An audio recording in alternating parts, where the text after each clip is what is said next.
Before we get to number 1 on the list of the worst world champions in WWE history, let's start with number 10, Braun Strowman. In 2020, WWE finally pulled the trigger and made Strowman a world champion, defeating Goldberg at WrestleMania 36 to win the Universal Championship. One major reason his reign was so underwhelming was the absence of fans, something that wasn't Strowman's or even WWE's fault. Still, Drew McIntyre won his first world title that same night under the exact same circumstances, yet his reign felt more emotional and included solid feuds and matches. Strowman's victory over Goldberg didn't need to be for the Universal Championship in the first place, and the match itself was nothing special. The rest of his title defenses weren't much better, with the one exception being a well-done storyline against Bray Wyatt, which stands as the highlight of his reign. Unfortunately, the rest falls flat, and it only gets worse from here. Coming in at number 9 is Rey Mysterio, and while it pains me to say this, all 3 of his world title reigns were pretty disappointing. Rey Mysterio's first world title run came in 2006, following the tragic passing of Eddie Guerrero. Entering the Royal Rumble at number 2, Mysterio lasted over an hour to win the match, ultimately defeating Kurt Angle and Randy Orton at WrestleMania 22 for the World Heavyweight Championship in a truly feel-good moment. Sadly, that moment was the peak of his reign. While he earned wins over JBL and Randy Orton, Mysterio also suffered numerous losses as champion, falling to Rob Van Dam, Kurt Angle, Mark Henry, The Great Khali, and even Finlay. Though not all of these defeats were clean, they still made him look like a weak champion. One of the most infamous moments came at ECW One Night Stand, where Mysterio defended the title against Sabu in an Extreme Rules match. After a DDT through a table, the match ended in a scripted no contest when doctors ruled neither man could continue, a baffling finish, especially for an ECW event. Ultimately, Mysterio lost the championship to Booker T after Chavo Guerrero betrayed him, closing out a reign with few memorable feuds, matches, or moments, and one that left him looking like an undeserving champion. About 5 years later, however, Mysterio would get another shot at World Title Gold when WWE held a tournament following CM Punk's win over John Cena at Money in the Bank 2011 and subsequent departure with the WWE Championship. Rey Mysterio won the WWE Championship at the start of the July 25, 2011 episode of Raw, only to be forced into a main event defense against John Cena that same night, where Super Cena did his thing and ended Mysterio's reign before it had even begun. He would never win another world title in WWE. Strangely, this brief reign is often remembered more fondly than some of his others. For example, in 2010, Mysterio became a 2-time World Heavyweight Champion by winning a fatal 4-way match, once again claiming the big gold belt. However, just 28 days later, his reign ended. In his first title defense, Mysterio defeated former champion Jack Swagger, only for Kane, who had won the Money in the Bank briefcase earlier that night, to cash in and beat the masked luchador. The reign felt pointless, and it makes you wonder why WWE didn't just have him win and lose the belt on the same night for more drama and sympathy, while giving Kane even more heat. It's unfortunate that, for all of Mysterio's greatness, he never had a truly memorable world title run, though his popularity never relied on it. On the other hand, someone who could have really benefited from a strong reign was number 8 on the list, Dolph Ziggler. Technically a 2-time world champion, Ziggler's first reign came in 2011 during a feud with Edge on SmackDown. Dating. Edge's ex, Vicky Guerrero, who was also in charge of the brand, Ziggler was awarded the title after Guerrero fired Edge. But SmackDown GM Teddy Long returned later that same night, reinstated Edge, and the Rated R superstar beat Ziggler to reclaim the championship. It's hard to even count this as a reign, given how short it was. 2 years later, however, Ziggler got what seemed like a real shot at glory. After winning the Money in the Bank contract in 2012, he held on to it for months, before finally cashing in on the Raw after WrestleMania 29.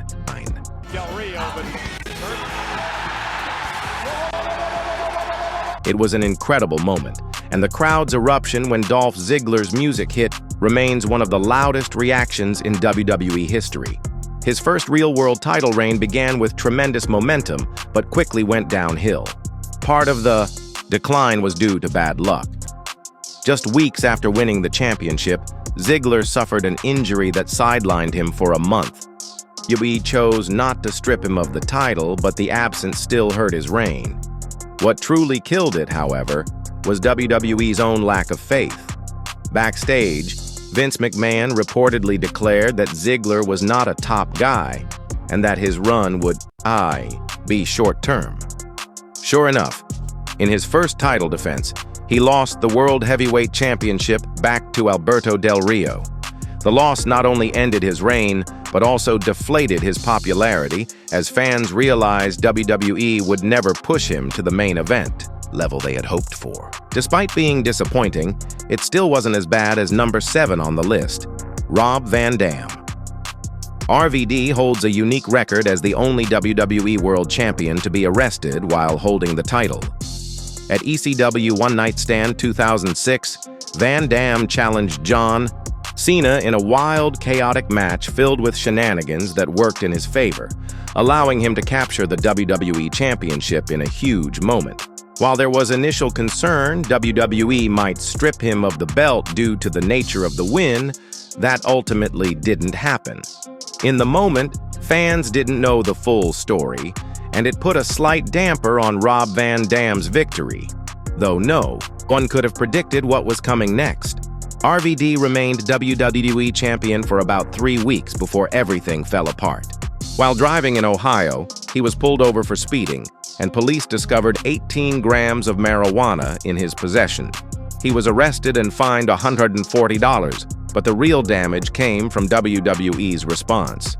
Van Dam was defeated to lose the WWE Championship and then suspended for 30 days. His reign never truly got off the ground and ended in spectacularly disastrous fashion. Unfortunately, there were no second chances, as he would never win another world title in WWE again.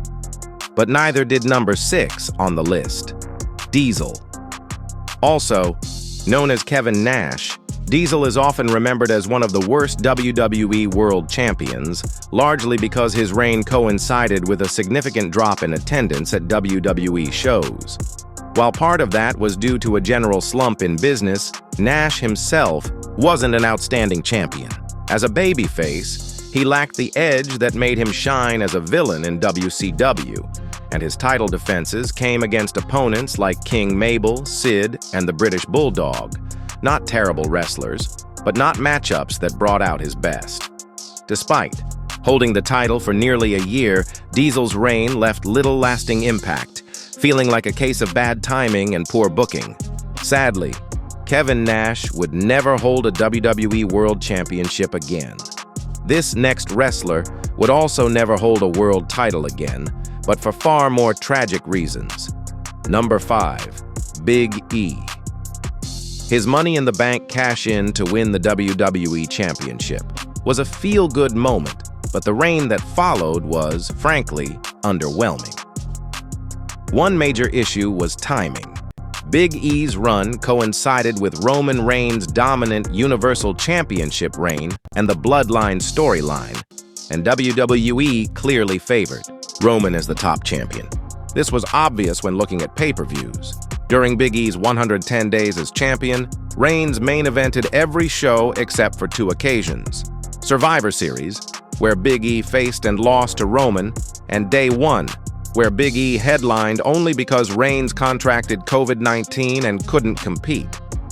While Big E didn't need to main event every PPV, being overshadowed by Reigns hurt the prestige of his reign, and there were few memorable moments to compensate. To make matters worse, he lost the WWE Championship to Brock Lesnar at Day 1 and never received a rematch. His reign felt similar to CM Punk's World Heavyweight Championship run in 2008, or Chris Jericho's undisputed title reign, despite being the champion, he was treated as secondary. Unlike Punk and Jericho, who later had better reigns, Big E never got that chance.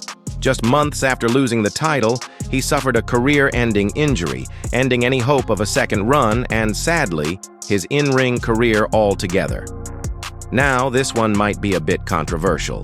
Goldberg's first WWE World title reign in 2003 wasn't terrible, but it also wasn't great, much like his initial WWE run as a whole.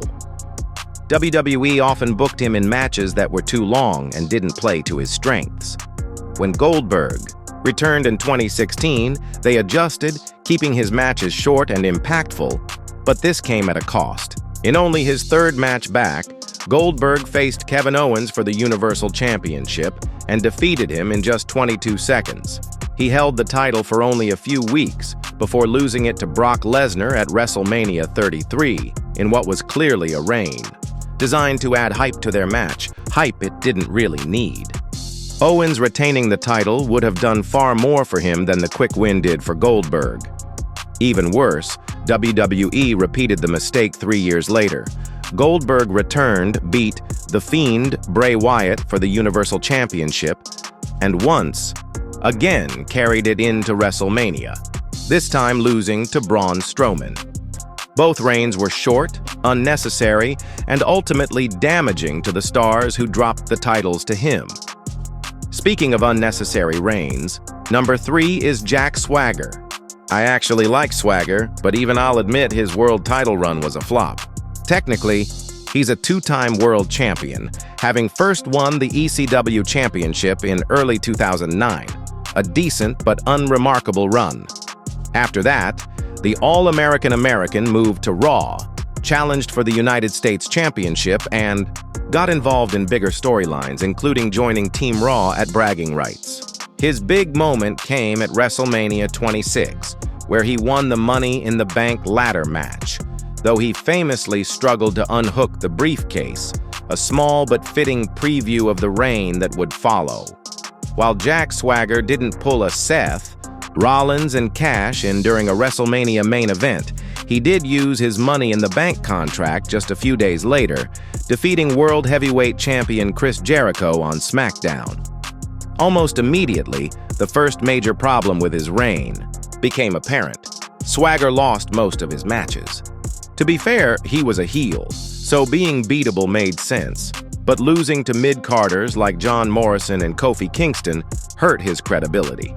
Even as a villain, a world champion needs to maintain a certain level of dominance, and given where Morrison and Kingston were positioned at the time, Swagger should have been booked to beat them. However, his real downfall wasn't just the losses. Swagger simply wasn't great on the microphone and lacked a compelling character. He gave it an honest effort, but he just didn't have the charisma to carry the role. The All-American. American needed a strong manager to handle promos, something WWE eventually realized when they paired him with Vicky Guerrero and later Zeb Coulter, but by then it was too late. His reign also suffered from a lack of notable title defenses, or memorable moments, with his rematch after losing the belt arguably being the highlight, and only because it ended with him getting thrown into the ocean.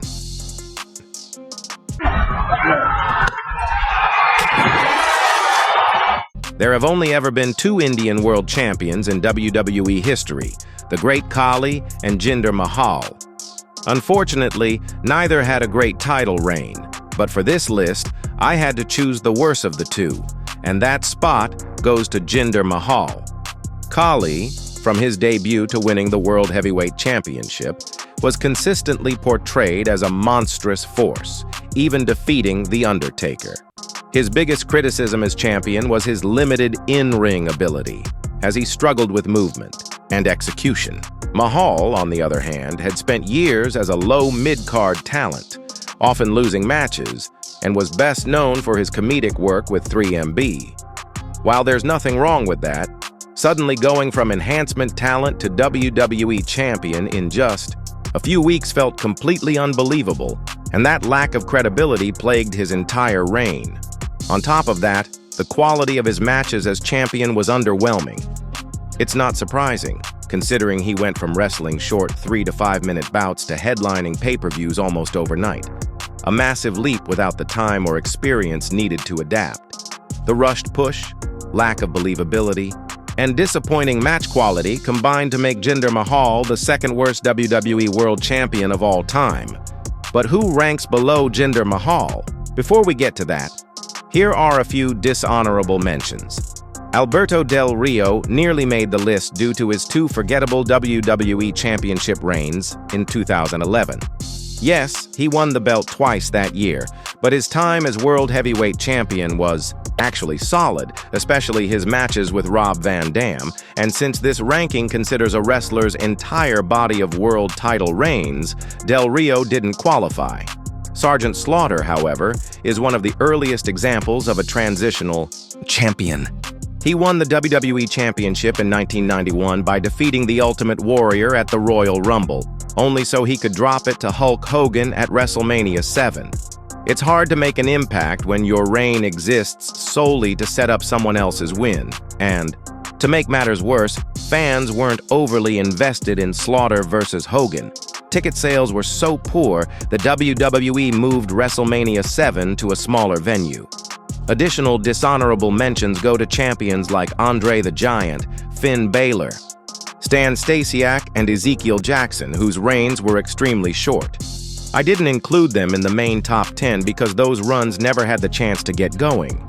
And in the cases of stars like Andre and Balor, they were at least worthy of holding the title, even if briefly.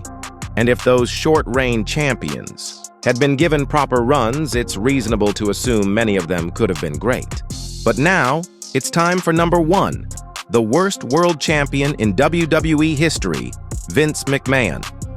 Hard as it is to believe, Vince is a 2-time world champion. His first reign came in late 1999, when, with help from Stone Cold Steve Austin, he defeated Triple H on SmackDown to win the WWE Championship. This was done purely for shock value, as McMahon vacated the title just days later on Raw. While it's painful to see the company owner award himself the world title, at least that reign was short-lived. The same can't be said for his second run. In 2007, during the Battle of the Billionaires feud with Donald Trump, Vince targeted ECW World Champion Bobby Lashley. He set up a 3-on-1 handicap match, teaming with Shane McMahon and Umaga to defeat Lashley for the title. Having a non-wrestler win any championship is bad enough, but a world title, especially the ECW Championship, was worse. This was a belt that men had sacrificed their bodies and careers for, now reduced to a prop for a vanity storyline. WWE's version of ECW was already on life support, but this was the fatal blow to both the brand and its championship. To make matters worse, McMahon's ECW reign lasted over a month, feeling even longer thanks to his constant appearances on both Raw and ECW, complete with over-the-top antics. If his first reign was a quick bad decision, this one was a drawn-out insult, cementing Vince McMahon as the worst world champion in WWE history.